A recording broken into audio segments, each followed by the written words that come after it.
The 49ers draft class has not been getting great reviews from the national media, but is there something they're missing that maybe we like more than everybody else? We'll tell you next on today's Gold Standard Podcast.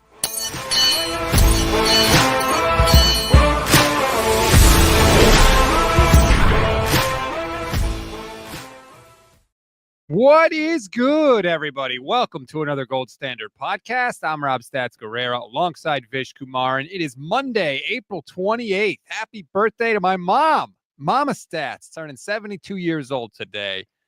Happy birthday, Thanks, Mama Stats. There you go.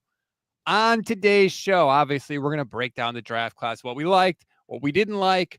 I have to say, Vish, just kind of scanning things today, the national media is not really thrilled with the 49ers draft class. I came away feeling pretty good, but a lot of the reviews today have not been kind. I was a fan, Rob. This was like what I was dreaming of. This is what I've been talking about for 2 months. Invest in this front seven. We need to get some defensive linemen, starting caliber defensive linemen, 3 down players, invest in this run defense. And I feel like the 49ers attacked all the areas of this team that they needed to improve. I love the fact that they even took a step towards taking a special teams pick, which was a returner, which I thought showed a lot of growth and evolution from Kyle Shanahan. I was reminding you on the phone earlier today, in 2017, one of his comments was that if the guy had to make the team as a returner, he has to make the team as a receiver first. They were not going to keep a designated returner. And now look at how he's come around in 2025 to drafting a guy in the 4th round to just be the returner and saying it that way. I thought they needed a running back.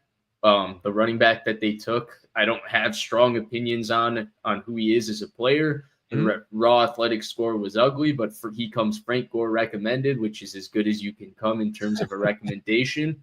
I thought they needed a safety as well, just to add to the rotation and the depth, and they got one, especially now that we found out about Malik Mustapha's injury. And then finally, the last part of the draft, like I told you on the phone, you can't really control positionally where you're going to end up in the 7th and 6th round, because sometimes your board might be ended up with just like 8 receivers, and those might be the 8 players left on your board who are draftable, and that's the only position that's left. And so you might have to sacrifice need because the only positions that you deem draftable is a position that you're already filled with. So I really liked their draft. I thought it went in accordance to their culture. You know, we've been talking about themes in this show for a few weeks now, Rob. Like, what is the 49ers message? What is their theme? Well, this draft had a consistent theme. This draft sent a message. I was a big fan. Here's sort of the quandary that I feel like the 49ers put themselves in. On the one hand, I think you could say, and a lot of people have said, even people that didn't like the draft as a whole have said, Michael Williams, Alfred Collins, CJ West, that's really good. Like, the Niners improved their defensive line in a big way. They may have gotten 3 plug-and-play starters. If the Niners had 6 picks or 7 picks and pick the same 3 guys and throw in any others that you want, people would be like, they nailed this draft class. But because they had 11 picks and because they didn't really sign anybody in free agency, they had so many more needs that people look at this draft class and they're like, great, you scratched off some of your needs, but you had so many more and you didn't really fill all of those. You didn't even really try to fill all of those. So we give you kind of a downgrade. It's sort of a weird situation that they're in. Which needs would you say those would be? Well, tackle is the biggest one, obviously. They didn't draft a tackle. They didn't sign a tackle in free agency after the draft. Are you saying you would say they need a starting right tackle? No, they need a swing tackle, though. I mean, who's their swing tackle? So I'm with you on the swing tackle. That's kind of my hesitation with the tackle conversation in general, because when I look at needs, for example, like, I just think the 49ers don't view right tackle as a need, right? And I think you would agree. Like, they look at the price that they get Colton McKivitz for and the production he gives them relative to that price as one of the better bargains they have on their roster. Now, you might not agree with it. You might say you can't build a roster with a right tackle named Colton McKivitz, but the 49ers believe in that wholeheartedly, and that's how they come across. And so I look at their first 4 picks and I go need. Edge rusher, one that can set the edge, first of all, as a 9 technique that's big enough to set the edge, physical enough to set the edge. That was a need. This is a fit. He's got those incredibly long arms. He should be able to hold off these offensive linemen and make a lot of plays in the run game. Then edge rusher, pass rusher, big need for this team. Yep. Mikael Williams, he addresses both of those. Defensive tackle, gap shooter, CJ West, that's a need for this team. He addresses that. Defensive tackle is a run stopper, a big guy that can 2-gap. Need for this team. Alfred Collins fills that. And Alfred Collins also projects to have pass rushers upside. Chris Kasarik, come on down. This is the first time and only time I'm going to mention you on this show. Great opportunity for you to prove your worth. And then off-ball linebacker is a need for this team, Rob. They need a run-and-hit linebacker. And look, run-and-hit linebackers are not everybody's cup of tea in the modern NFL. Not everybody has a need in place for them. Not everybody wants a 220-pound explosive guy that's just going sideline to sideline. But Dre Greenlaw and Azeez Al-Shaair not being on this team the last 2 years when they've been out have shown that the 49ers need a guy. The 49ers need a guy that's explosive with the explosion to chase down plays sideline to sideline and finishes with that same explosiveness.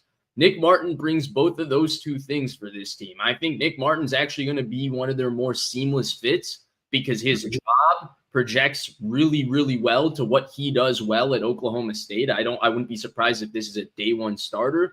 So to me, when I look at those first 4 or 5 picks, Rob, I go starter, need.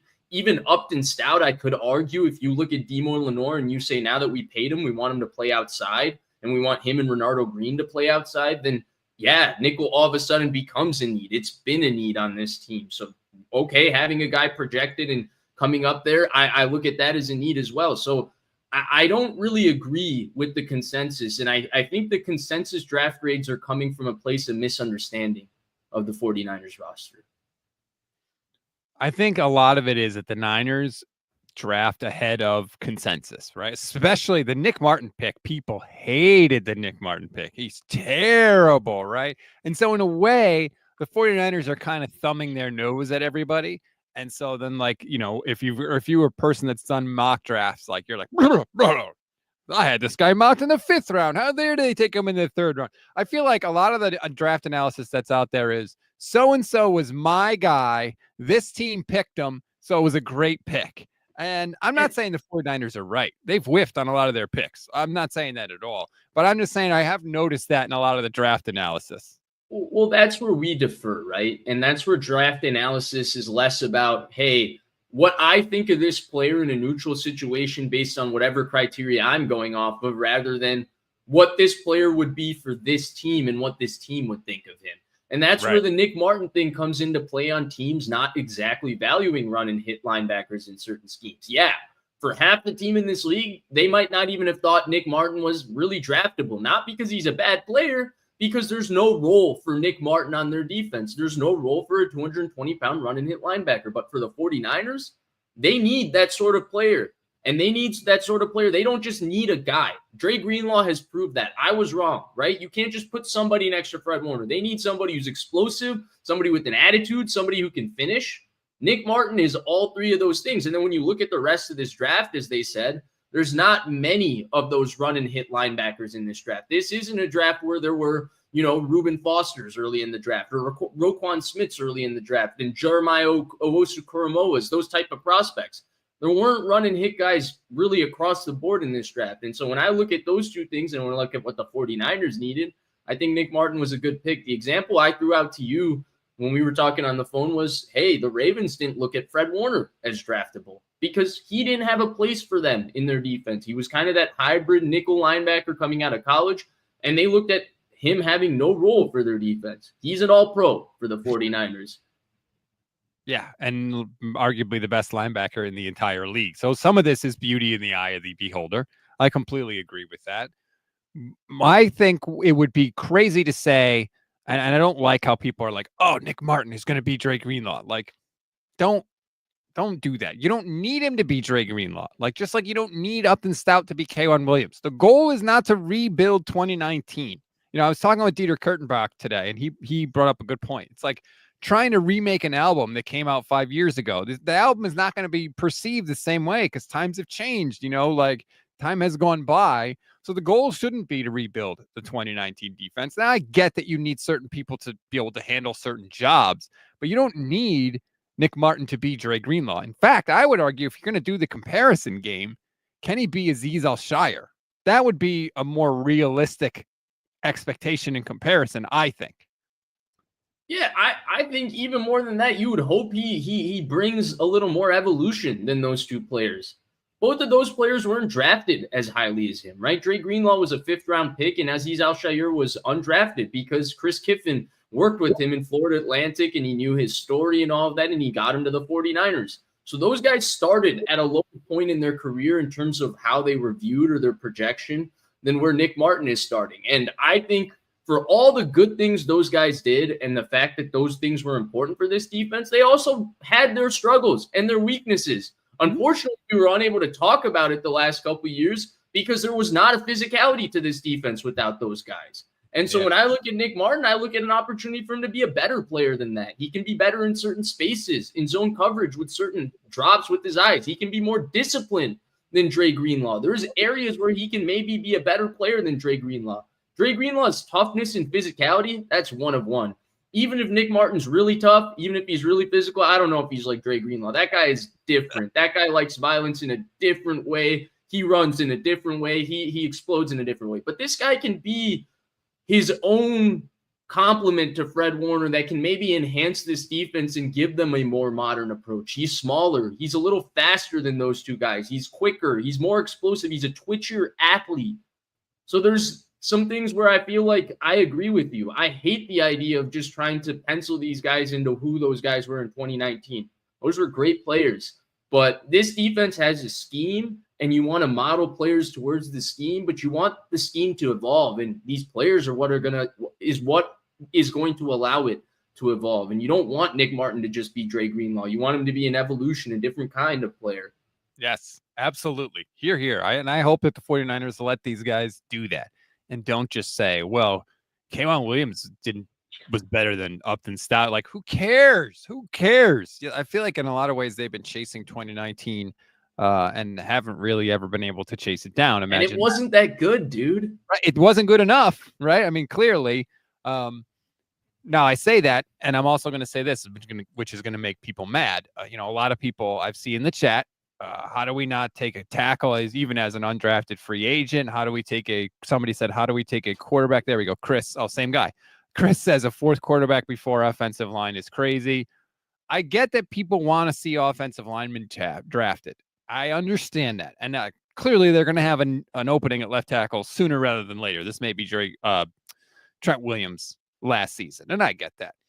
But I will point out, in 2019, they ran for 283 yards on the Green Bay Packers. Does anybody remember the starting offensive line that day? It was Joe Staley, Laken Tomlinson, Ben Garland, Mike Person, and Mike McGlinchey. Not exactly a who's who of offensive linemen. In 2023, they got to the Super Bowl. Justin Skule and Brunskill start like 7 games together that year. Right, because Staley and McGlinchey were injured at the same time. And people are going to say, yeah, but they didn't win the Super Bowl. And my response to that would be, yeah, but it wasn't because the offensive line. Like, there were so many other reasons they didn't win the Super Bowl. And the same thing goes in 2023, honestly. So I get that their offensive line could be better. Absolutely, it could be better.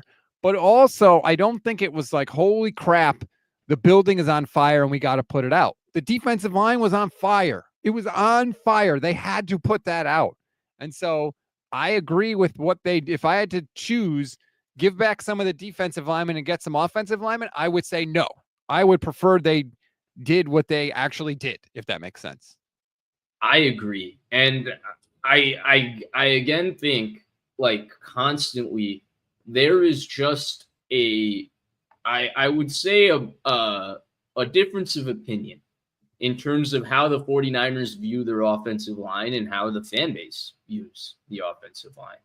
That's actually pretty funny. Cody says, Mike Person is the definition of an NPC name. Yeah, it is.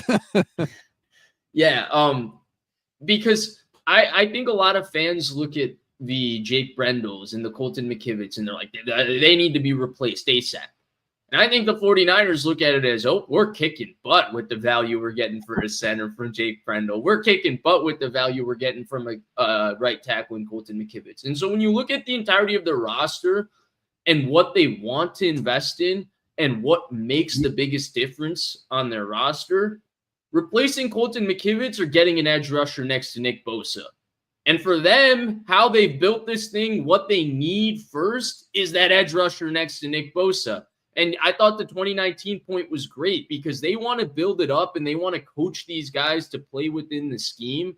And even when talent has been overcome for them, right? There's been moments in the Super Bowl where guys have made mistakes. They don't come back. For whatever reason, Kyle Shanahan, this coaching staff, they don't watch the game and think, shoot, we got to go get bigger, more physical, more talented guys on our offensive line. They never seem to come to that conclusion. Maybe they think they need to coach them better. Maybe they need to think they need to coach them different. But their conclusion is never that they need to get better players on the offensive line when they seem to come back from these games. And that's just how they've invested in building their roster. Maybe they need to go through a philosophical change, but I'm yet to see that happen with them, Rob. And for the themes they've set up this season, defensive line investment was the thing that was most pressing. I agree. Jedi makes a good point. He says he or she says the interior offensive line is going to get all the smoke they want in camp. They will get better by default. Yeah, like we should get good reviews on the interior defensive line, right? If the Niners offensive line is as bad as everybody says, then we better be hearing, oh my God, Alfred Collins is a monster. Oh, it's all fun and games, right? Until the old sly veteran Jake Brendel has a dominant practice against Alfred Collins. And they're like, this Jake Brendel's having a great camp this year. Right. It'll be one of the two. It'll be, damn, the rookies look good, or it'll be, man, Jake Brendel. Oh, Jake Brendel season loading. Oh my God. That's how it'll be spun. It won't be, oh, CJ West looks like a dud. It'll be Jake Brendel looks great.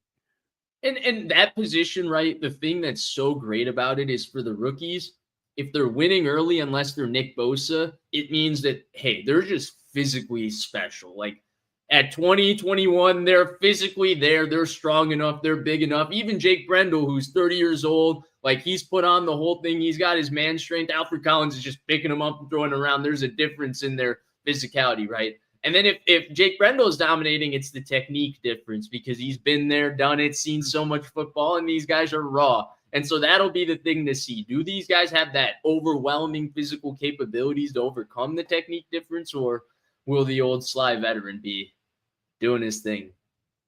I guess we'll find out. Tanisha, YouTube channel member, says, I prefer they focused on the defeat and allowed Saleh to get the players to help rebuild our team. We don't know if he's going to be with us next year, so allow him to get us right. I think she meant defense. Okay. I do think that Saleh was the big winner of this draft. Saleh and Chris Kasarik, right? Saleh, I mean, Jed York is tweeting basically that Saleh is making the picks, essentially, right? And right or wrong, that's the impression that they are giving off, you know? So, all right, Saleh, you got to pick the groceries. You better cook now, right? Like this defense better kick ass next year. You spent the first 5 picks on defense for the first time in 45 years. You added 650 pounds to the middle of this defensive line, not counting Michael Williams, by the way, which is crazy.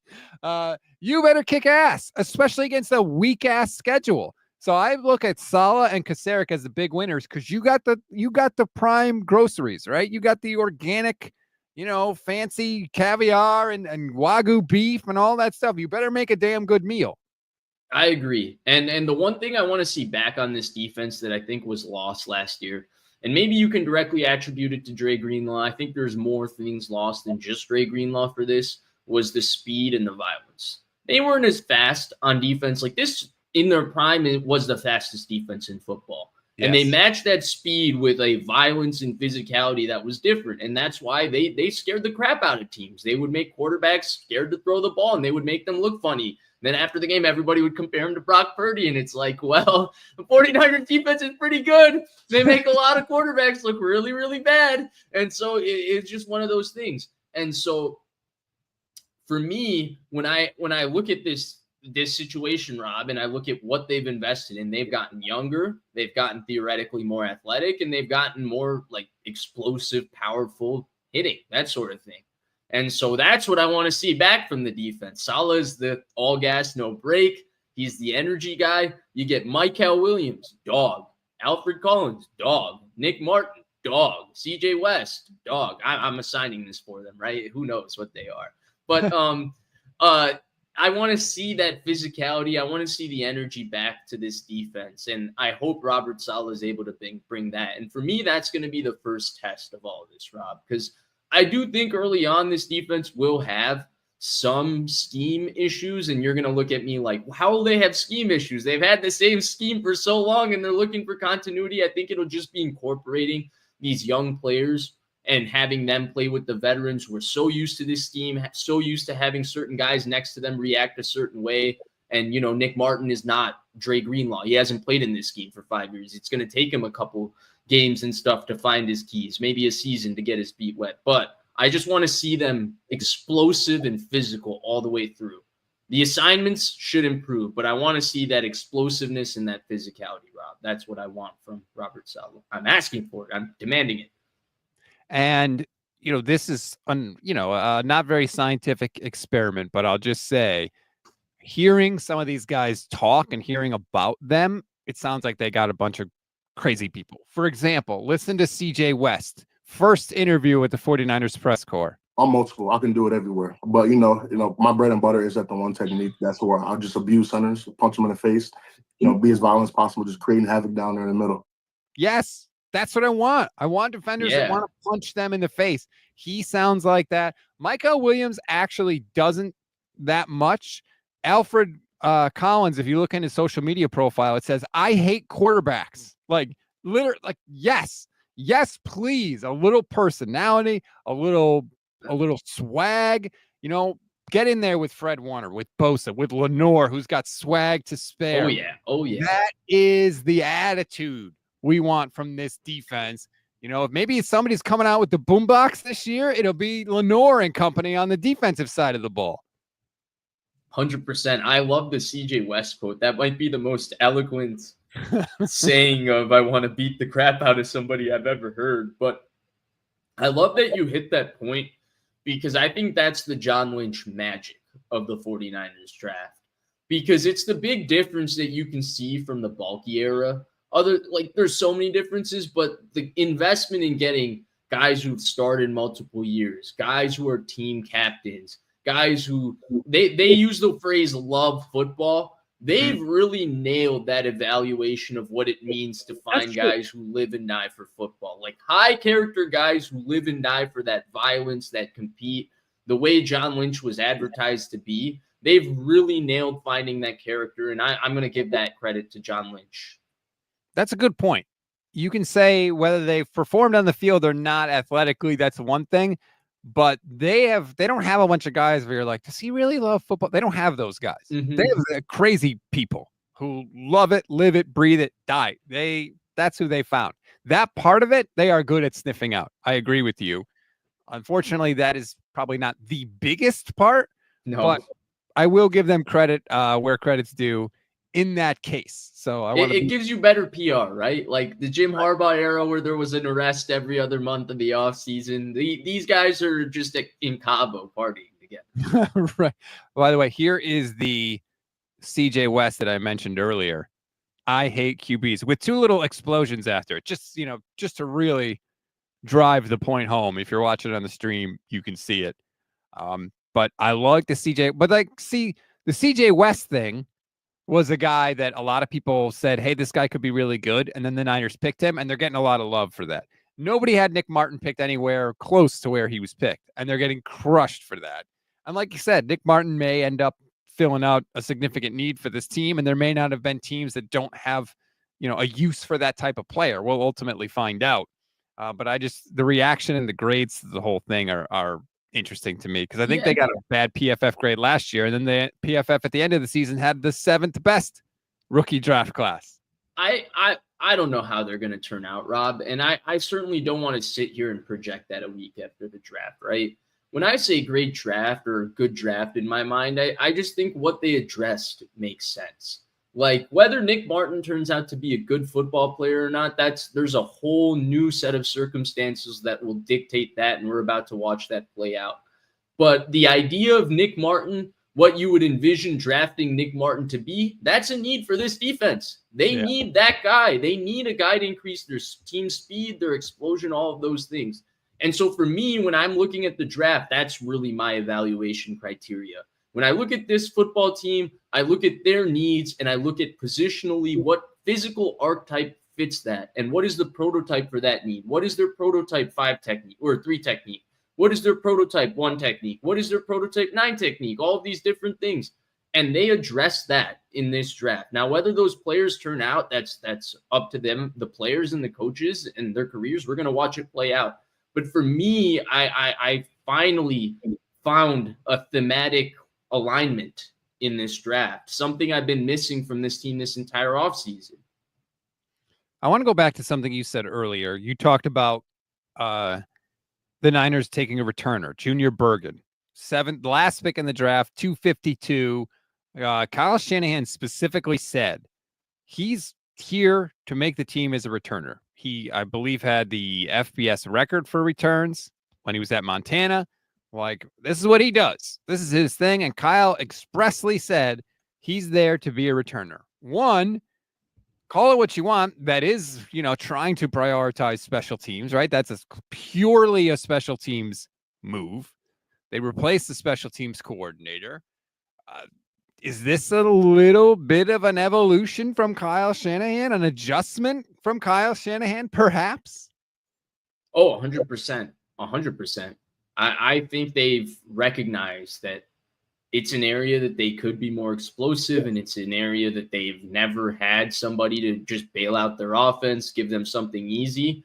And it's something that can change the game. We've seen how valuable it's been for the Chiefs year after year. Dave Toub, one of the best in the business. Free offense in certain times, a little trick to save you. The Rams have always had a very good special teams. So I think having a guy who has the potential to be a return specialist, somebody who can impact the game with a 7th round pick when you're looking for something, I think that's really, really cool. And I think that overall the theme of this offseason for them on offense has been just trying to improve the speed on the outside, whether it's Demarcus Robinson, whether it's the other wide receiver they picked, Jordan Watkins. They're looking to get a little faster, a little more explosive down the field. We know separation was an issue last year, but I think they lost their team speed in a lot of ways because Debo used to be their team speed on offense, and he really slowed down. And Greenlaw used to be their team speed on defense, and he was unavailable. And so I think they made a good effort this entire offseason to reincorporate that and find it in different pockets. And hopefully this returner can be something for them.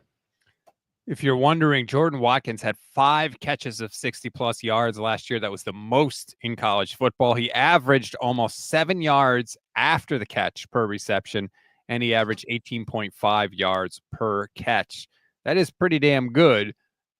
Explosiveness is what you need, because what that does, and I think it has sort of bailed the 49ers out too, if you go back and look at their best offenses, you don't need to go on a 15-play drive. You don't need to go 15 straight plays without a penalty or a sack or a screw up.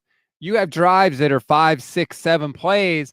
It's basically less chance to make a mistake and derail yourself. If you get an explosive play that takes up, 30, 40, 50 yards, all of a sudden your offense doesn't have to be perfectly executed every single play for, again and again and again and again to put up points. And I think that's when the Niners were at their best. And I think that's what they want to get back to as much as possible in 2025. 100%. And also having that speed and that element of he can take it over the top, and having a guy that can run coverage off opens up everything underneath. And we know the 49ers love to throw the ball in levels. They love to have concepts where they have a high, a middle, and a low. And they love having the middle and low be Christian McCaffrey and George Kittle over the middle of the field, because it puts, a hook defender in conflict, those sorts of things. And so having these different options of guys that can take the top off the defense and possibly be able to throw them 1 or 2 bombs every now and then just to keep the defense honest. I just don't know how this receiving room is going to stack up. It seems like they've got a lot of guys who fulfill a very similar skill set away from Pearsall, like Cowing, Robinson, and this guy, Jordan Watkins, in my head kind of all look like the same grouping of guys. So I'm interested to see how this ends up playing out. This is going to be one of the most interesting position battles from like 3 down this offseason because they've got quite a few guys that can fill out this roster. Well, maybe it was the kind of thing where, like, remember when Debo would go down and it was like, oh, crap, half the game plan is thrown out because Debo's not there. Maybe Kyle wants the opposite, right? Like, oh, Demarcus Robinson's hurt. Great. We got Jacob Cowing. Throw him in. I see what you're saying. That could be a possibility. Maybe they're looking for all-around guys at receiver. They're looking for 6 guys who do it all. They'll put them in whatever role. They kind of fulfill every spot of their offense. I could see that. That's a really good point.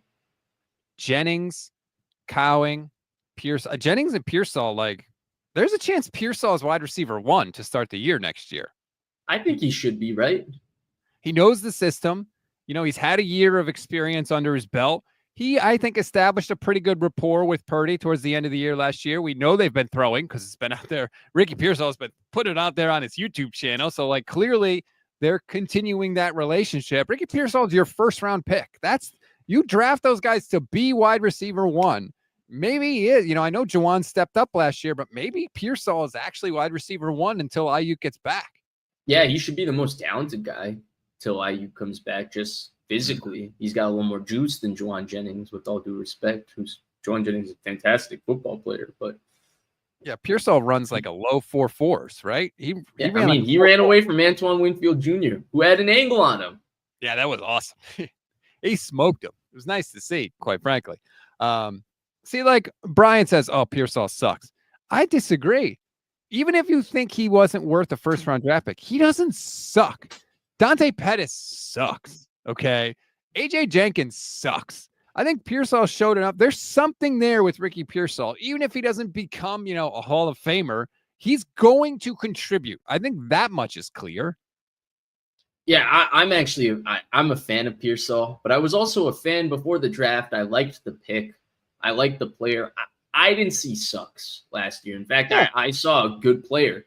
And I don't really get that he's not worth a first-round pick, to be honest, because I feel like he has the traits of a first-round receiver. And if you watch the guys he was kind of grouped with, him, Ladd McConkey, Keon Coleman, a few other guys, right, in that part of the draft, talent-wise, he didn't produce like Ladd McConkey for sure, but I felt like talent-wise in the opportunities that he got, he looked snappy in his routes. He was showing ability to create separation. He showed good hands. He had a couple of really nice veteran moments. Like, I actually don't know how you could look. I didn't feel like there was anything to feel, I guess, bad about Pearsall. And maybe I gave him such a big benefit of the doubt because of the tragedy that happened to start his season. And so the way he had a good season to me and bounced back like it never happened was already a win. And maybe I'm just talking from that criteria. Sure, call me biased, but I really think the guy's a good player.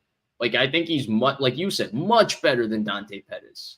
Oh yeah. And I think that given more time now, especially please let him get through training camp because he missed basically all of camp last year with the shoulder. If he can get through camp, I don't think people realize how important that stuff is especially for young players in this scheme. That's when they do the teaching and the installing and like, here's how it's going to work. Because once the regular season starts, they are like, you don't get it? Screw you. We can't wait for you. We're preparing for whoever.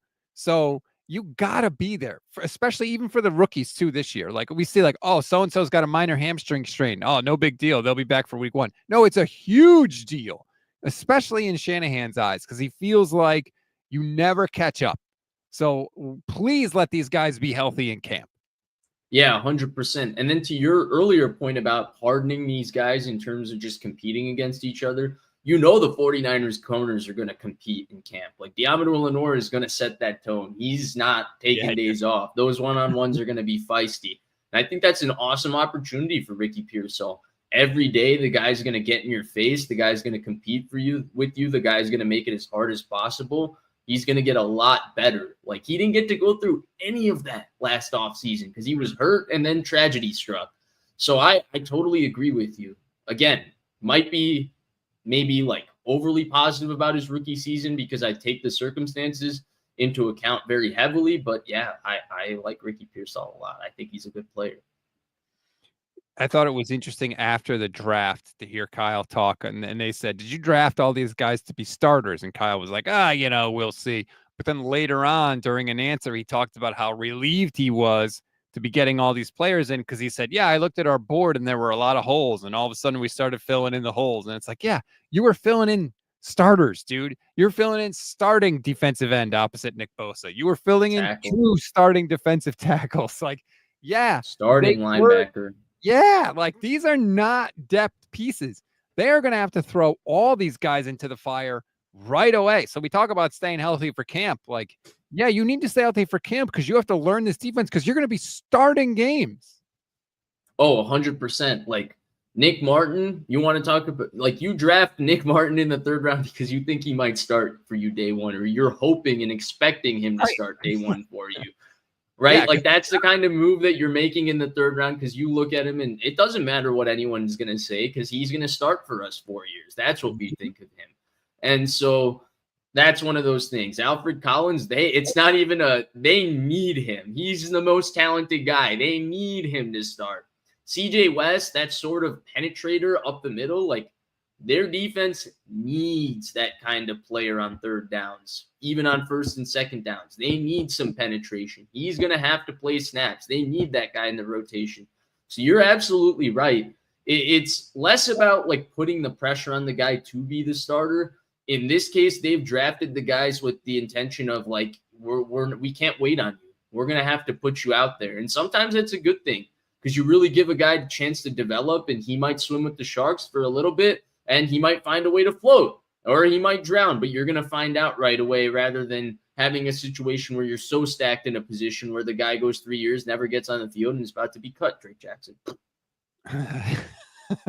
the playing the guy early too, like it's not a charity thing. It's a what's best for your development thing. I've made this analogy before, but like you don't learn how to drive a car just from going to driver's ed. You learn by getting behind the wheel. That's why you have to do your road time, right? That's why you put the driving instructor next to you. Your kids are gonna kill you when they turn 16. Every moment they're gonna be like, Rob, I gotta drive. And you're gonna be like, well, no more driving. They're gonna be like, well, you don't learn how to drive without getting behind the wheel of the car. Well, like it's true though. Like I had a friend whose dad would take her to empty parking lots when it was icy, and he would tell her to like gun it and then hit the brakes so you could see what it feels like to fishtail and to spin out and stuff so that when it happens to you, you're not freaking out. You're not like, oh my God, what do I do? And I know I'm talking to a lot of people that live in California right now.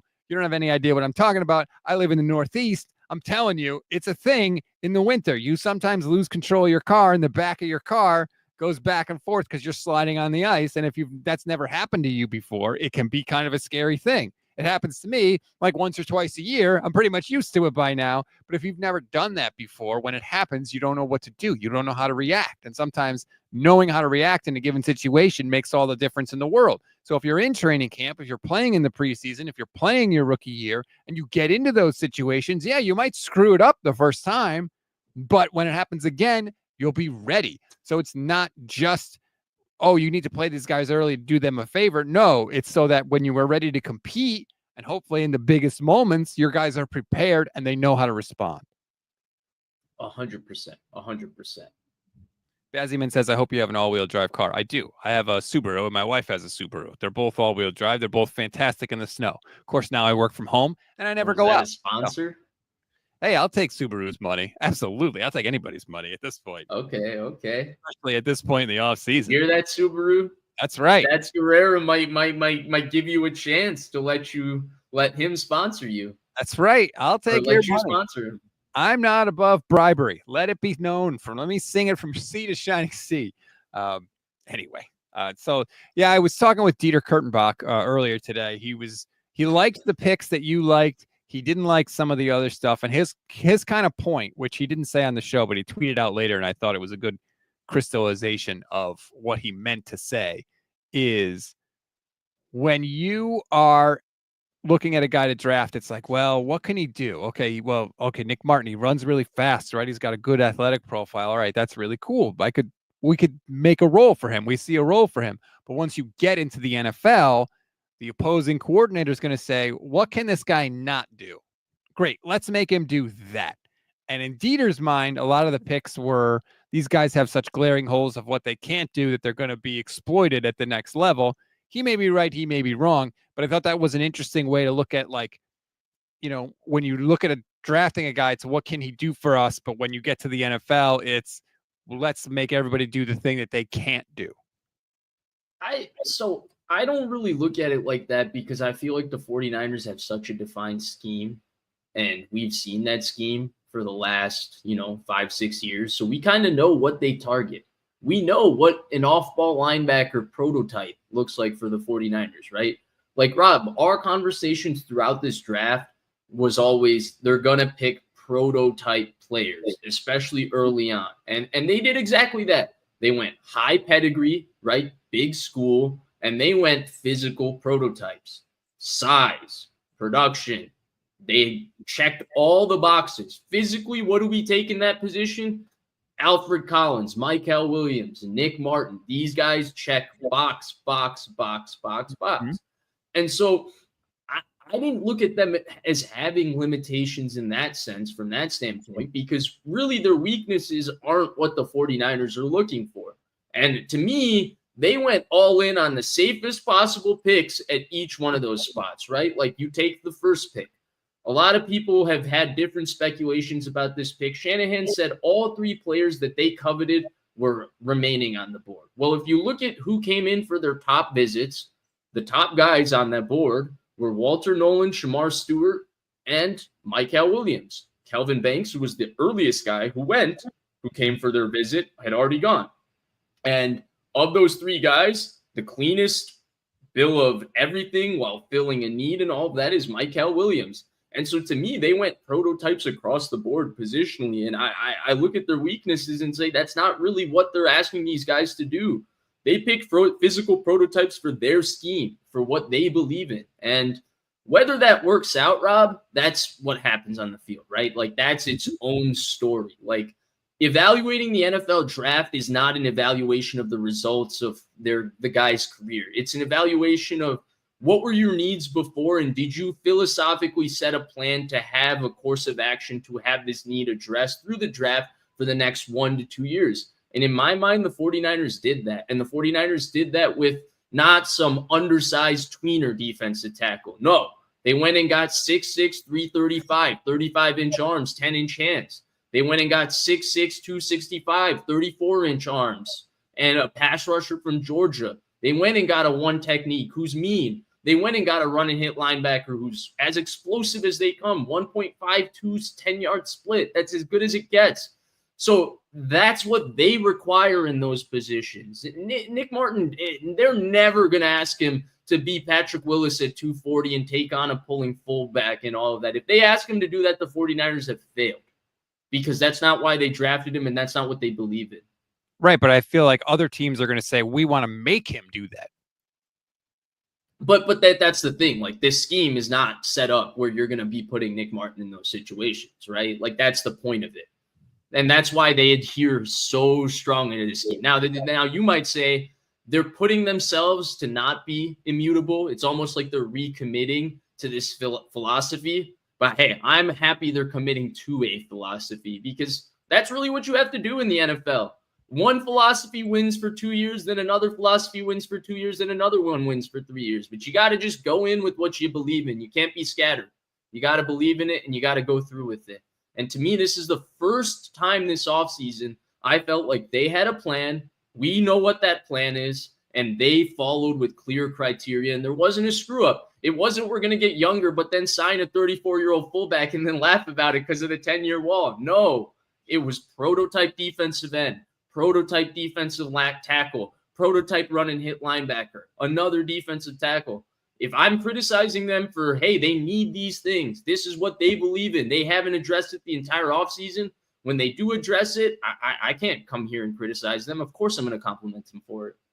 One last thing I want to address, and that is the Malik Mustapha situation.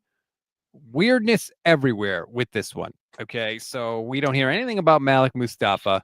And then all of a sudden, after Lynch and Shanahan get off the podium, after they're done meeting the media, we get news that Malik Mustapha has a knee injury stemming from a hit he took in the final game of the season against the Cardinals in the second quarter, and that he had knee surgery, and that he's going to be out for half the season, potentially, which is like, whoa, wait a minute. What? Multiple things crossed my mind, not the least of which, Vish, is nobody on the 49ers beat knew anything about this. Jennifer Lee Chan is tweeting about injuries to Dre Greenlaw, who doesn't even play Incorrectly, for by the the way, 49ers. according to Ben Albright. According to many others. Incorrect. Okay. Pro Football Talk corrected her. They actually edited her original article on NBCSportsBayArea.com to make it, to change what she said, because she had said initially he was going to miss a substantial part of the 2025 season, and they took the word substantially out of the revision. So, yeah, she kind of screwed that up. But my point is, how is she getting tips about Dre Greenlaw's injury, who doesn't even play for the Niners, yet nobody on the 49ers beat for months knew that Malik Mustapha was hurt and had surgery? To be fair, the Trayvon Diggs thing kind of just spun up too this weekend. So I feel like sometimes if the injury happens and the guy gets surgery in the offseason and nobody's around him, like, it's not necessarily something that's going to get to reporters. But honestly, who cares about being fair? I'm all for asking that question, because I feel like, yeah, 49ers beat. Where are you at? Come on. Well, on the same basically the same time that Jennifer Lee Chan is tweeting about Dre Greenlaw, how the hell did she know about Dre Greenlaw hurting his quad, right? Somehow she found out that he's connected. Well, she didn't really know about Dre Greenlaw hurting his quad, Rob. She knew it was hurt. Maybe she didn't get the severity right or whatever, but Good thing she didn't do that with Malik, right? There's that part of it. And then it's like, oh, damn, that sucks. He's really good, and we're really thin at safety. Malik Mustapha himself got on social media and said missing half the season is crazy. And then we also got, I guess we can call it an encouraging update from someone that apparently is Malik Mustapha's mom, D Miles, who says, don't be surprised if it's more like he's back by week 1, but hoping for mini camp, stay faithful. That's a huge difference, Fish. Half the season, or back for, essentially week 1, week 2, maybe, whatever you want to call it. That is a massive, massive difference. Yeah. So first, the fact that he's doing well in the recovery is amazing news, given that he had to go through the injury, right? It's the best possible scenario. So that's awesome. Shout out to him for that. I still don't I'm a little worried about this, Rob, regardless of when he returns, just because this is a player they were relying a lot upon in his second year. I think they were going to put a lot more responsibility on him. He's the cleanest tackler that they've had in the alley probably since Jimmy Ward and Jaquiski Tartt were playing safety for the 49ers. And so and the way he comes down and hits, I mean, I don't think anybody but Jimmy Ward has been like that at safety, where they're cracking and hitting every single time. Malik Mustapha is what, the football lingo is thumper. He is the definition of a thumper. And so I hate the idea of him missing out on an offseason where he would have only built in confidence. He would be playing that much faster. His body would have gotten stronger. He would feel like he's gotten the NFL thing under him and all of that. And so in that way, I'm kind of worried about it, in the sense that I feel like he would have really ascended with this offseason under his belt. But given the circumstance, we're obviously operating in the best possible scenario that he's doing well in recovery, and he'll come back hopefully as soon as possible.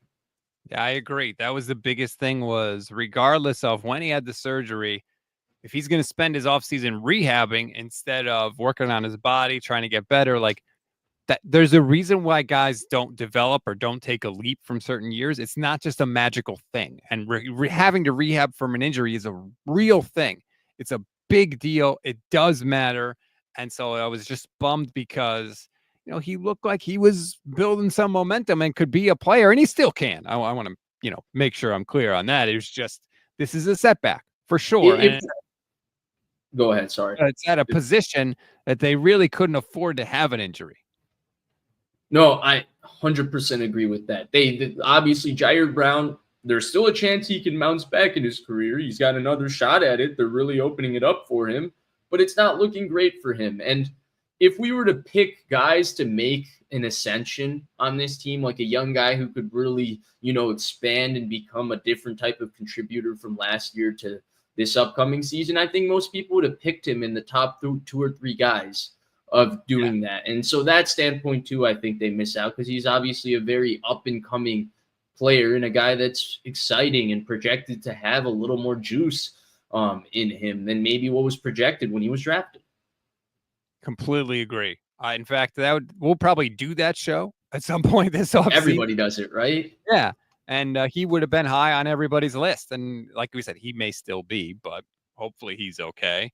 Dawad Jones says Mustapha was good last year. He just tore his ACL. See, that's the other thing, too. It's like, did he really tear his ACL? He damaged the graft that was on the other ACL. I don't know if it's whatever it is. I love how you nailed the exact words.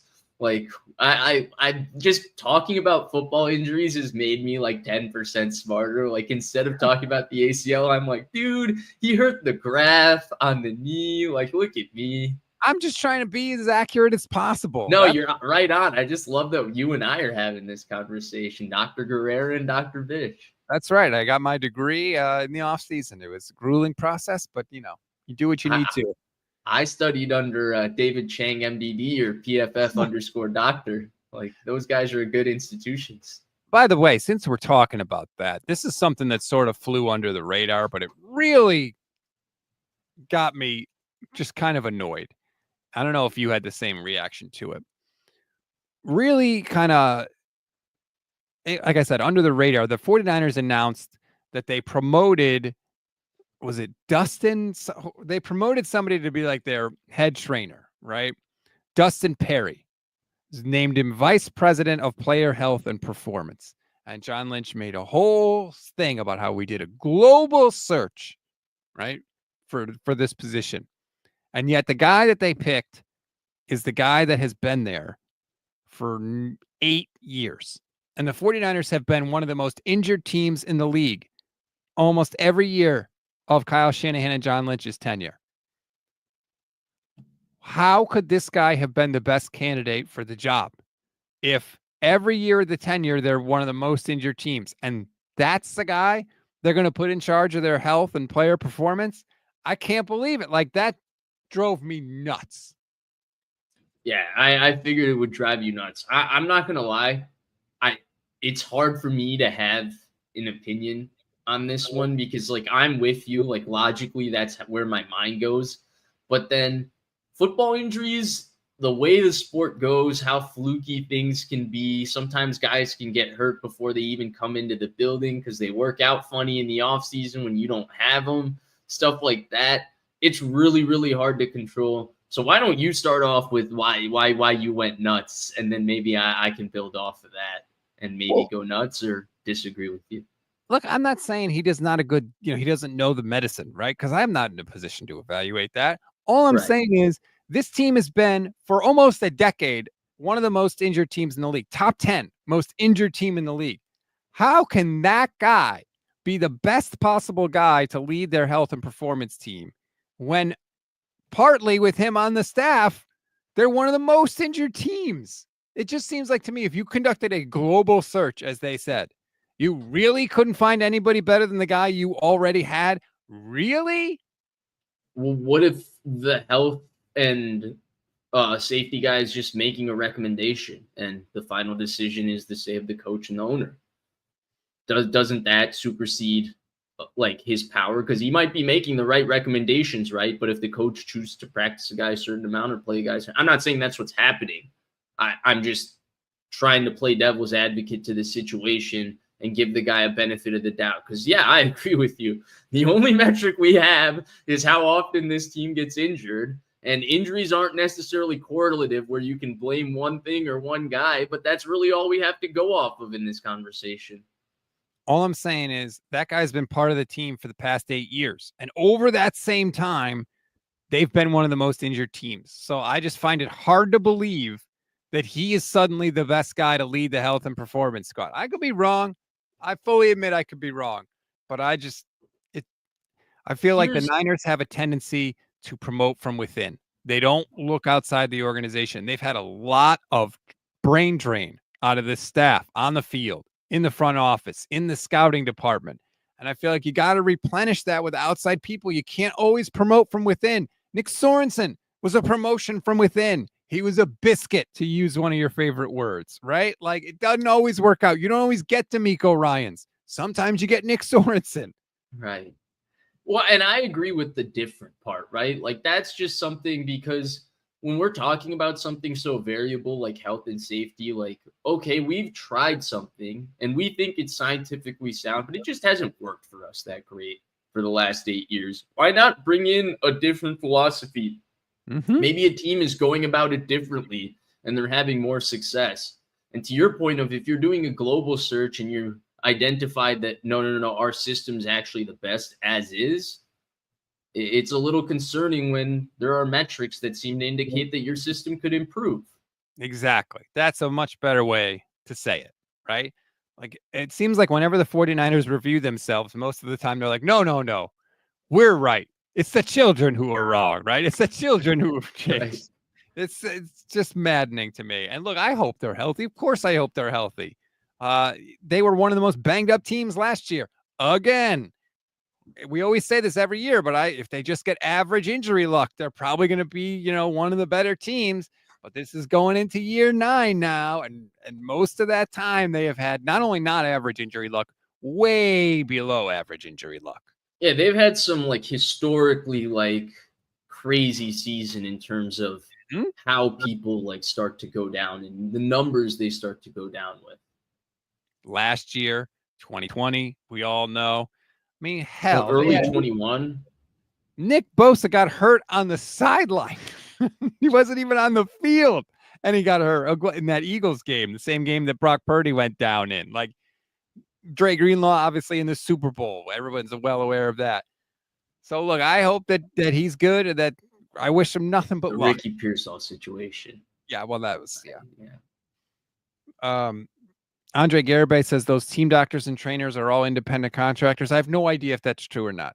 All I know is I just would like to see some new blood and some new ideas. Because like you said, the ideas that they've been going with have not worked the best. Fair enough. Agreed with you there. All right, let's leave it at that, because I'm ending on a high note. And I always like to leave it on me being right about something. So thank you, everybody, for watching. Vish, I'll have you know, when I went live with Dieter earlier this afternoon, a lot of people in the comments were like, oh, I can't wait to hear what Vish has to say about this draft class. I'm fired up. And then they found out it was Dieter, and they were surprised. And I had to explain, like, no, we do the show with Vish later on in the evening. But people wanted to know what you had to say about this draft class. Well, I said all good things, man. So I don't know. It seems like I'm against the consensus on this one. I really like the draft. Well, good. Hopefully you're right, because you've got just as good a chance as everybody else, quite frankly. So you nailed that one. Like and subscribe to the channel. We're live every single weekday. I promise you, if you give us a minute of your time, we will earn it. Thousands of you watched our draft coverage, our live draft shows. We were live for day 1 and day 2 of the draft. So thank you, everybody. That was awesome. It was really cool to share that with you. We'll probably do that again next year. Thank you, everybody. Again, like and subscribe. Vish, have a fantastic Monday night. Good night, Rob. See you.